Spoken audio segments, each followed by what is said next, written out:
Beberapa waktu belakangan ini, jagat maya tengah dihebohkan oleh pengakuan seorang wanita bernama Friselda Prilia.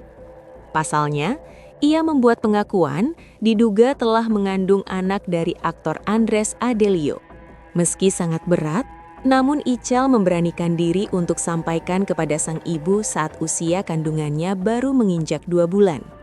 Ia merasa sangat terpukul, bahkan menyebut dirinya gagal menjadi contoh yang baik bagi adik-adiknya.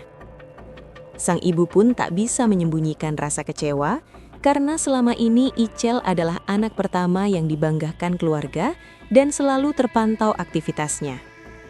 Sambil menahan tangis, kepada tim Ray-Ban Entertainment, Ichel dan ibunda secara belak-belakan mencurahkan isi hati mereka, sambil menahan air mata dan rasa sesak di dada. Bilangnya Waktu usia kehamilan udah 2 bulan. Iya. 2 bulan aku baru berani ngomong sama mama. Tadinya sih kaget emangnya. Pertama sih kita kira kakak ini mau cerita tuh soal happy aja gitu. Enggak. Terus dia bilang cerita, kirain tuh ada permasalahan di pekerjaannya. Terus dia nangis kan.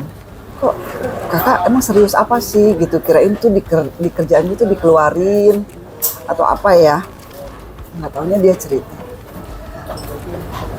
kakak hamil, kata mau bahagiain orang tua kakak gagal, untuk adik-adik kakak juga gagal, kakak maaf jadi contoh yang nggak baik. Dari situ aku terpukul, aku bilang kok bisa hamil kayak begini, itu sama siapa? Langsung aku bilang sama ayahnya ya, bilang langsung kita ambil tindakan malam itu juga. Karena dia ceritanya juga malam, akhirnya kita beremuk. Ya udah, yuk kita cari di mana dia, rumahnya di mana. Dia itu siapa? Aku bilang gitu. Aku bilang sama dia, udah kakak nggak usah nangis. Tapi aku marah sama dia tetap, karena aku kecewa kan. Sementara itu, dalam podcast bersama Denny Sumargo, Aisel pun sempat mengungkap bahwa dia sebenarnya sudah merasakan ada kejanggalan saat berhubungan dengan Andres. Namun, saat ia berusaha menjauh, sang aktor diduga mengancam dengan video intim yang diduga direkam tanpa seizin Friselda. Hal itu akhirnya membuat dirinya merasa takut, sehingga mau tak mau tetap melanjutkan hubungan yang dirasa sudah sangat tidak sehat tersebut. Pas aku mau menjauh itu, aku udah merasa itu. Kayaknya kok ini orang tuh ngajak hubungan aku tuh cuman ada maksudnya aja gitu. Makanya aku merasa, nggak bisa dilanjutin. Oh, itulah alasan waktu itu kamu mau berhenti itu. Tapi karena ada video itu kamu jadi akhirnya jadi takut sendiri. Sebelum saya tahu saya hamil, itu saya sempat beberapa kali menjauh dari Andres. Nggak mau ada komunikasi, nggak mau ada pertemuan lagi. Tapi dia pernah mengancam saya dengan mengirimkan saya sebuah video saya bersama dia.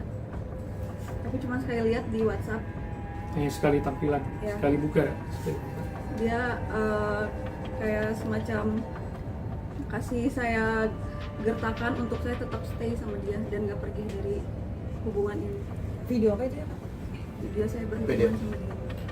Video pernyataan apa? Bukan, video hubungan intim, maaf saya sebutkan. Di video kan tanpa sepertujuan saya. Tanpa sepengetahuan.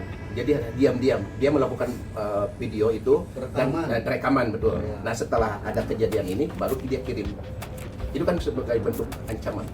Guna mencari jalan keluar terbaik, keluarga Ichel pun sempat melakukan upaya mediasi dengan menemui Andres secara langsung.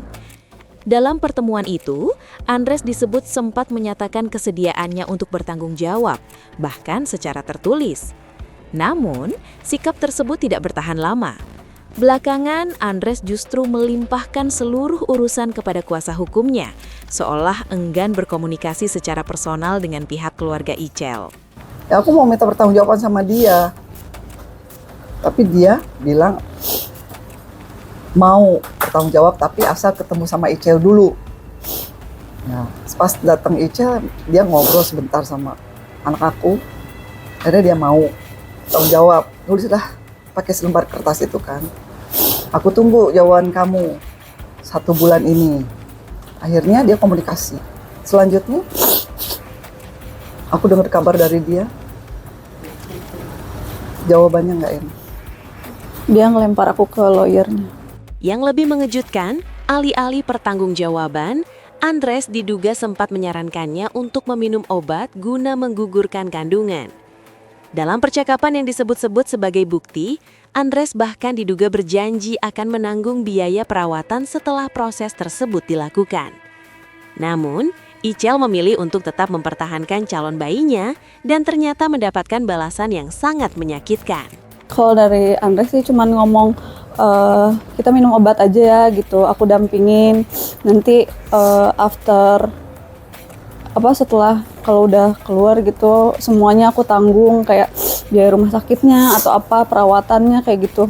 Sudah sempat dibelikan obat atau belum? Belum, baru rencana. Karena akunya nggak mau. Respon dari ketika kamu tetap mempertahankan ini seperti apa?